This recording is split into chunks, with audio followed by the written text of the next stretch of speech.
This machine was built to outlive you, but most of them won't survive. The people who bought them in the 1950s, 60s, and 70s are retiring, downsizing, and closing their shops, and their machines have been left behind. They're sitting in garages and basements collecting dust, waiting. But they can't wait forever, and more of them are hauled to the scrapyard every year. But to understand why this matters, we have to go back to 1950. And later on, we'll take a look at this original price sheet to see what that kind of quality actually cost. This Delta Milwaukee catalog captures the peak of American home woodworking machines, back when they were built to last for generations. And because of their quality, they are still one of the most sought-after collection of tools to date. From the legendary Unisaw to their 14-inch bandsaw, these tools outperform just about anything you can buy at a big box store today. But to truly understand why these tools are worth saving, we have to understand some of the features that made them so sought after. First is their use of lubricated for life double-sealed ball bearings. These ensured that you never had to worry about dust or grit in the shop slowing down your tools. And to maintain a high degree of accuracy, they sat in precision bored seats. Delta used diamond boring to make sure the bearing sat perfectly flush. This is why a 75-year-old Delta drill press can still run with zero runout, while modern machines are far more prone to running out of tune more frequently. And they were built like absolute tanks. Everything from the motor housings to the massive 15-inch surface plates was made from heavy-duty cast iron. That weight isn't just for show. It absorbs vibration and provides the stability needed for a perfect cut. But they weren't just looking to reduce vibration. They tried to eliminate it entirely. They used a process called dynamic balancing on all high-speed pulleys and rotating parts on their machines. They ran the pulleys on a sensitive balancing machine and removed tiny amounts of metal until they spun absolutely perfectly, similar to how car tires are balanced. And they were obsessed with safety. They called their line of grinders Safety Plus, tool grinders that cannot forget their goggles, using their patented twin light safety shields.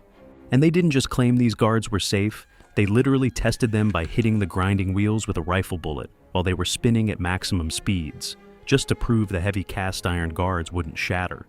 And on the next page, we'll get into the finishing machines.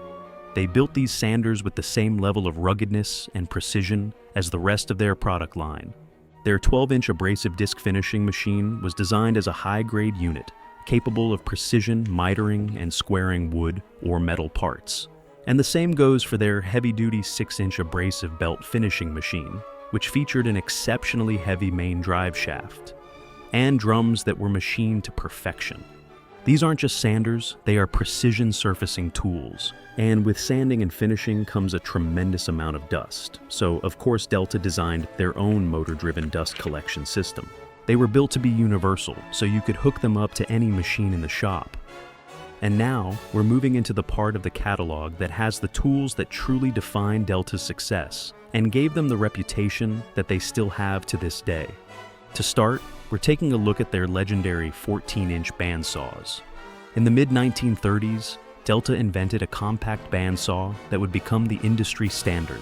While bandsaws had been around for over a century, they took what was once a massive, dangerous industrial beast and shrunk it down into a compact precision tool that could actually fit in a small shop. And so, these saws were incredibly sought after because they finally brought industrial-grade quality into the home shop.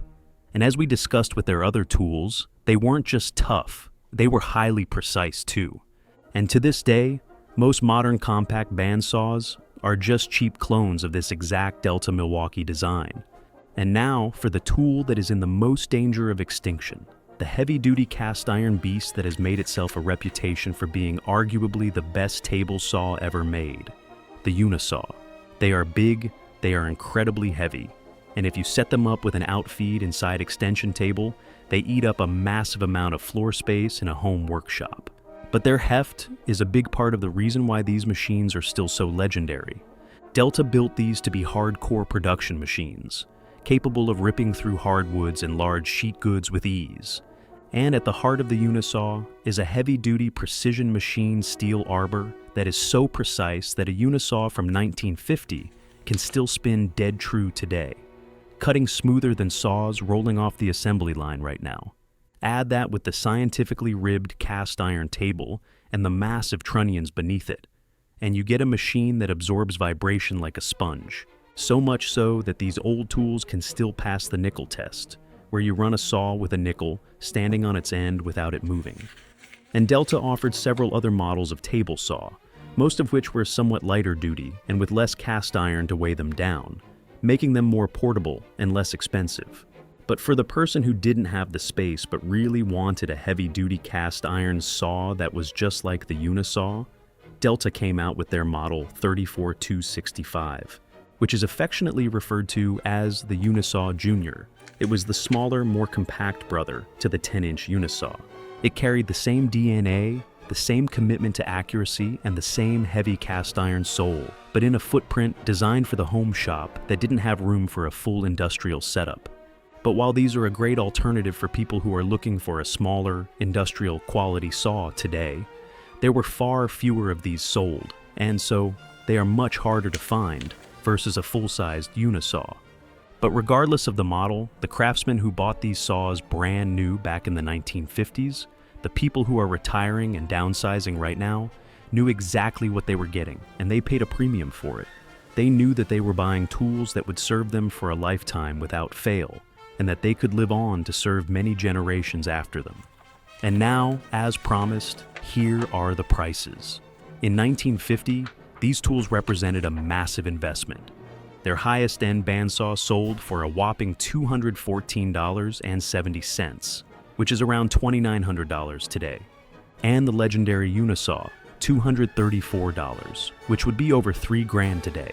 So, it's clear that these were a massive investment and intended to be a lifetime purchase.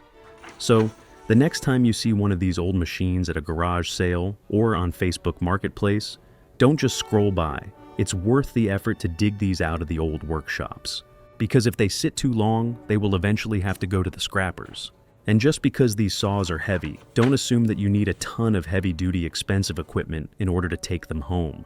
When I bought my Unisaw from an old cabinet shop, I was able to load it onto a cheap Harbor Freight trailer with a little foldable engine crane and get it home and unloaded by myself with no problem. And I put it on wheels, so even in my one-car garage workshop, I can still manage to find the space to make it work, or even roll it outside. So even if the prices feel a little high compared to cheaper versions that can be purchased at the big box store, bite the bullet and go for it. Because it's the last time you'll have to buy that tool, and that goes for your grandkids too. If you still have some of these old machines in your shop, let me know in the comments. Thanks for watching. If you enjoyed this video, please consider subscribing for more vintage tool history posted every week. And let me know if there's another vintage tool catalog that you would like to see featured next.